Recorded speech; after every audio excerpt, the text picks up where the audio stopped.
ಪುಣ್ಯ ಭೂಮಿಯಲಿ ನಾನೊಬ್ಬ ತಬ್ಬಲಿ ಮಗನು, ನನ್ನ ಒಡಬುಟ್ಟಿದ ಅಣ್ಣ ನನಗೆ ವೈರಿಯ ಆಗೋನ. ನಾ ಹುಟ್ಟಿದ್ದ ತಪ್ಪೇನು, ನಾ ಬೆಳೆದುದೇ ಪಾಪವೇನು. ಪುಣ್ಯ ಭೂಮಿಯಲಿ ನಾನೊಬ್ಬ ತಬ್ಬಲಿ ಮಗನು, ನನ್ನ ಒಡಬುಟ್ಟಿದ ಅಣ್ಣ ನನಗೆ ವೈರಿಯೇ ಆಗೋನ. ನಾ ಹುಟ್ಟಿದ್ದ ತಪ್ಪೇನು, ನಾ ಬೆಳೆದುದೇ ಪಾಪವೇನೋ. ಅಮ್ಮ ಸತ್ತೋಗಿ 10 ವರ್ಷ ಆಗಿದ್ರು, ನಾ ಅಣ್ಣನ ಮನೆಗೆ ಕಾಲ ಹಾಕಿರ್ಲಿಲ್ಲ.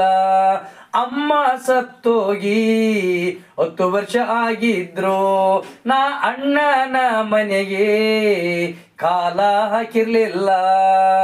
ಪುಣ್ಯ ಭೂಮಿಯಲಿ